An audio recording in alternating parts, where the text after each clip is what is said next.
Welcome to our exercise tutorial of Mesh2Surface for SOLIDWORKS.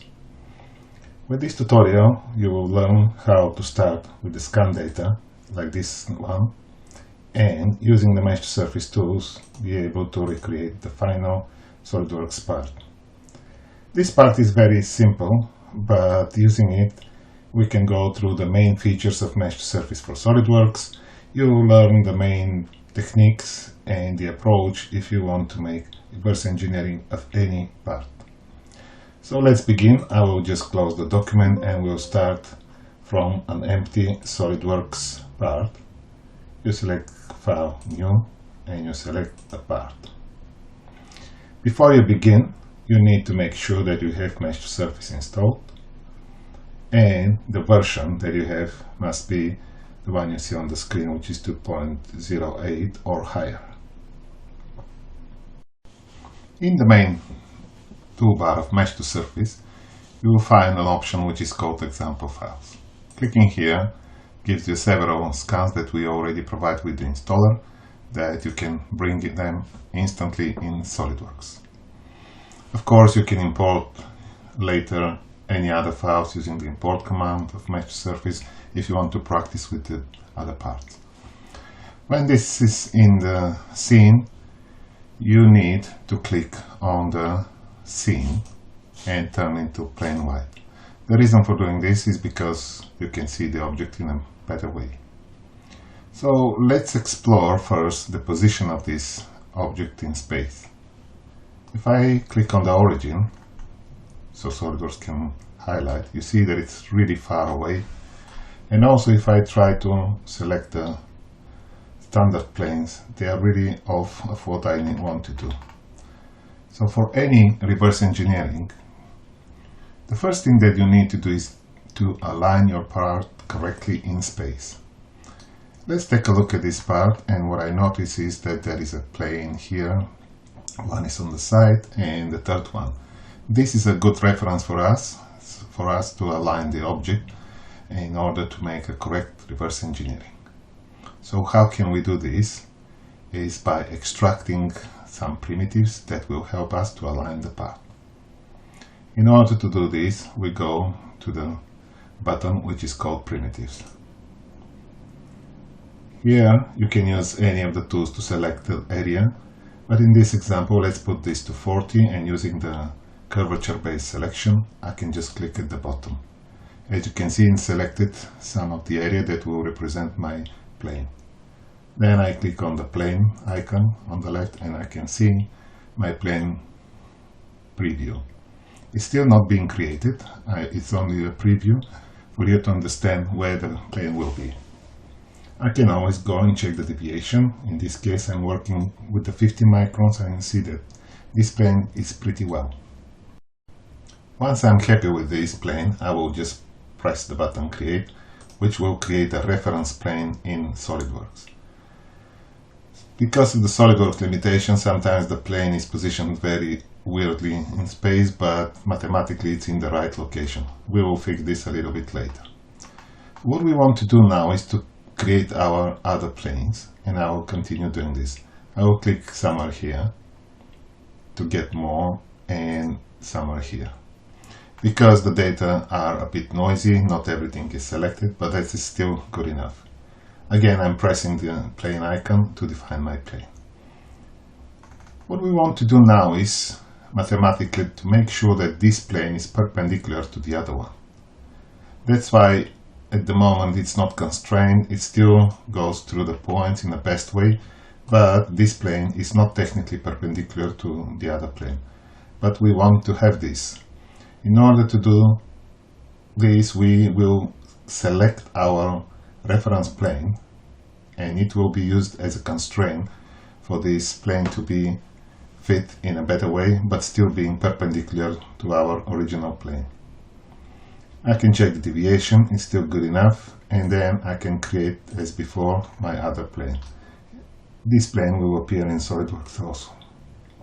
And the last one, we'll click here and extract my third plane. Again, I can select the base plane so they are perpendicular. We'll press create and have this in SOLIDWORKS. Now I have my three primitives. I press OK. In this mode you can actually select, and with the normal SOLIDWORKS tools you can just resize if you want to get these planes into the right positions. And as you can see, they intersect. Let me make this bigger. If I zoom in now, you can notice the locations where they intersect are exactly where my goal is and where I want my origin to be defined and my standard planes. In order to do this, we will use our align by reference command. This command requires three features. That's why we created these three planes. You can use also axes and lines from the sketches when you do your alignment. For now, I'll just pick my plane, and software automatically will show me which plane will be defined onto this reference plane. Then I need to select my second feature, which is this one. And as you can see, it's automatically decided that this is the x-axis. I need to inverse this because I want the orientation to be in this direction. And the last thing, I will click on the third plane to make sure that we define fully our coordinate system. As we're happy now, we'll press OK, and this will take the object, the scan data, and reposition in space so that the coordinate frames will be aligned the way we want it to be. You can press OK, and you can see that this has been transformed. SOLIDWORKS has a limitation that it cannot transform the reference planes. For this reason, I can just simply hide them because I don't need. Let's take a look how far we gone, and as you can see now, my part is properly aligned. To prove this, I can just show the origin. You see it's in the corner, and my standard planes, let's put them the visibility on. You can see they're exactly in the locations where we want them to be. So this is an essential part which we call alignment of the scan data before you begin any reverse engineering project. Now we are ready to start building our model. Let's explore how we need to recreate this part. There are different approaches. Every engineer has different feelings, and I will propose the way I would do it, but you can try different techniques. What I see here, I probably will create the main body first, then we'll create another extrusion here which I will add to the main body, and as these are holes, then I will cut through these bodies, and this is how I will achieve the final result. So how we can do this? We want to create a sketch on the front plane to recreate my main body. I will just click on the front plane. Here you have the Mesh to Surface option to create cross-section, or you can access it from our toolbar. What happens here, it creates a preview plane which you can drag using the handle up and down, and this is you define where actually the section, where the software will create a cross-section from the main body, and then you have another view which actually these are the points taken from the cross-section and projected down to your front plane. From the other tutorials you can learn about the different options.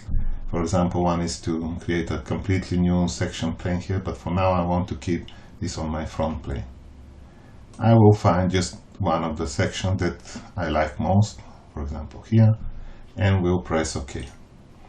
So technically what happened is that Mesh2Surface created a cross-sections as a reference point for us to start building our sketch. Before I continue, I want to show you, this is what is called a quick bar. I position it somewhere in space.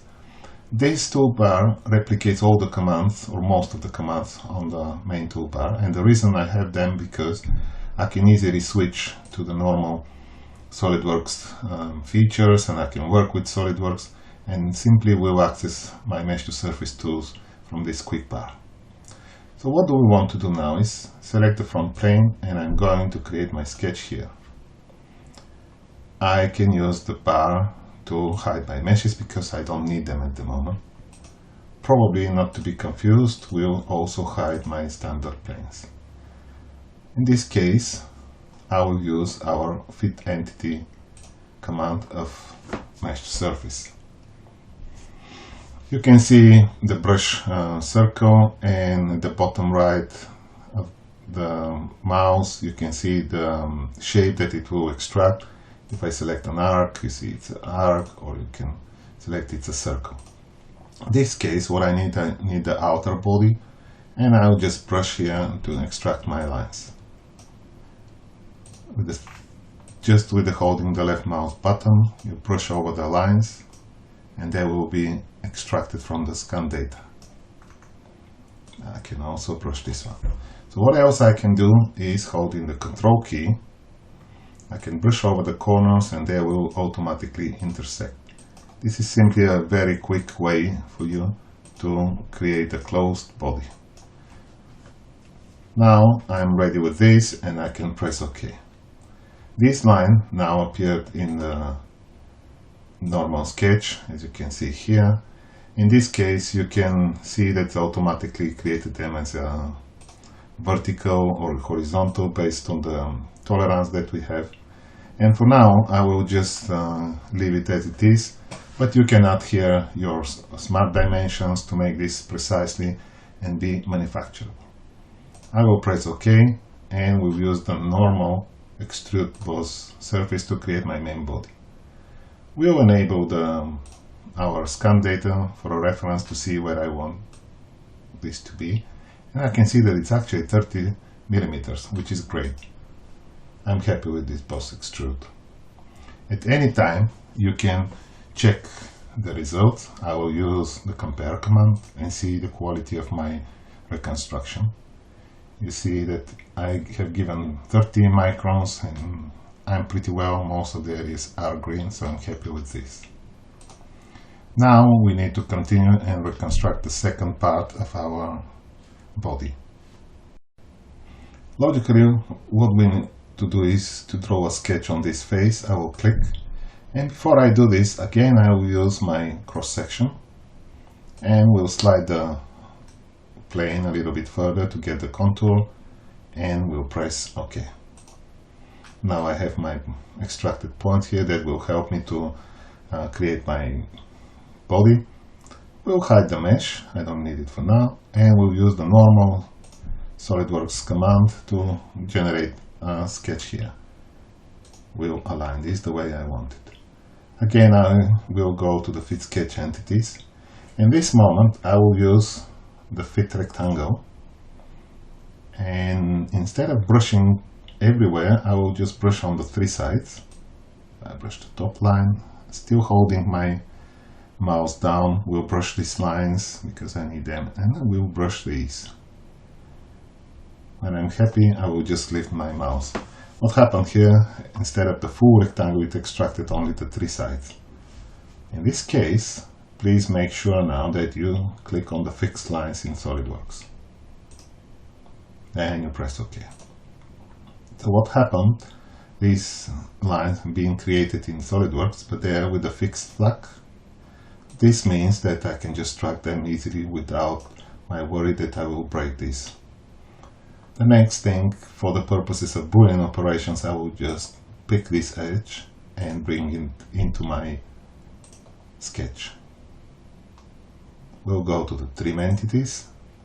Using the power trim, we'll create my rectangle exactly that it matches this edge.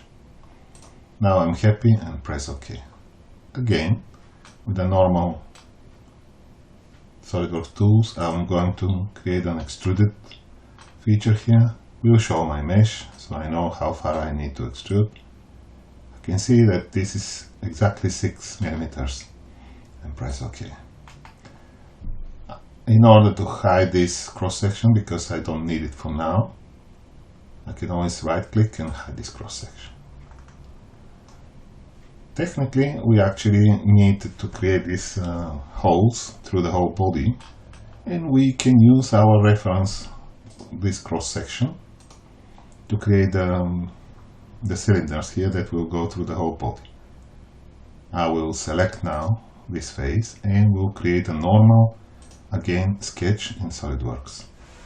We'll position orthogonal to the plane and we'll hide my meshes because I don't need them. I can also hide my bodies for now, and I will focus to get these circles. Using the fit sketch entities, now I'll choose fit circle command and brush only on the points that will define my circles. And we'll take this one. In this case, you can create the smart dimensions, give the precise radius, and so on and so on. Let's go back. We'll show my main body and exit my sketch. At this moment, instead of using extruded feature, I will use the extruded cut. Drag this as far as I want, just to go through the main body, and press cut. I don't need any longer this sketch, and as you can see, we ended up with this shape. The last thing that we need to do is to cut the hole. If we look at the mesh, hide the bodies, I need to cut this shape from my main body. How I can do this is by getting a center of these cylinders first. We'll go back to the primitives. Now I'm going to click somewhere to get points that will define my cylinder, and we'll create a cylinder. Again, you see that it's yellow, which is not good in my case because I want this axis to be perpendicular to my main plane, and we'll go and select my front plane. The cylinder became blue, which means that it is constrained. In this case, the constraint means that the cylinder is absolutely perpendicular to my bottom, to my plane, which is called front plane. In this case, I want to make sure that it's only for reference because I need the axis of this cylinder, and press create. Mesh2Surface created my axis, that it's a revolved surface here that I will be creating my body that will cut through main body. I will select the axis and again we'll choose create revolved cross section. The revolved cross section now it's actually defined around this axis, and I can go and pick whatever profile I want here and it will be projected. I just picked this one, but you can select and choose a different location. When I'm happy, I press OK. What happened is that Mesh2Surface created a reference plane for my sketch that I can revolve later. And this is exactly what I'm going to do. I will hide my mesh for now and focus on my sketch. Click on this plane and create a normal sketch in SOLIDWORKS. I press the spacebar and make it orthogonal to this plane. So if we look at the scan data again, we need to define this profile that will cut material from the main body. So all I need are these lines here. I'm going to use the fit sketch entities and select fit line. What I want now is to fit a line here and here, but to make sure that this is a single line. So hold the shift key, will disable fit line until you lift your shift key. So as you can see, still nothing happens, so I brush on the other side. And when I'm happy with the selection, I can just lift my shift key. So this way I just created now my good line. I need to extract this line also, just brushing here, and the top one. As you can see, because of the scanning inaccuracy, this is not vertical, but we will fix this later. For this reason, I will just uncheck the fixed lines in SOLIDWORKS and press OK. Now the lines are not fixed. I can do modifications here, make this vertical, take a look and see where it needs to be. This has been created automatically as a horizontal, and this I explicitly will create as a vertical. Now I'm going to use the standard SOLIDWORKS commands We'll use the corner command from the trim entities, and we'll pick this one to create the corner, pick this one. In order to define this here, probably I can already stop this. I can just already fix this so it doesn't move. Fix this line so I can drag the other corner inside, and also we'll need to extend it because this is not fixed, it moves. So I'm doing it on purpose to show you the design intent. What I mean with this is that in this case, probably what I need to do is to add this smart dimension. I take the axis and this line and check the radius. As you can see, it's a very weird number. This is not manufacturable. So probably you need to put this precisely 14 millimeters, and the same probably you want to do if you want for the inner radius. In this case, probably you want to make 12. So this is how I constrain my diameters, and we need to do a little bit more. I will use the SOLIDWORKS trim entity command, in this case power trim, and get rid of this. And what I want to do is to actually close my profile. The reason for this is to make it a body, so then later I can just make sure that it will go through the other main body and it will cut a hole there. So I have this. We'll use the corner command here.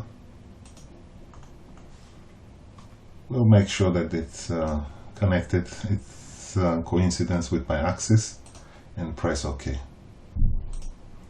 Now we have this sketch that we'll use for the revolved cut, and let's do this. First I need to show my main body. We'll select the sketch, and now instead of revolved feature I will just use the revolved cut. It asks me for the axis, which is good, and then I can press OK. I will just hide this plane because I don't need it. To see my final result, we'll hide the cross section.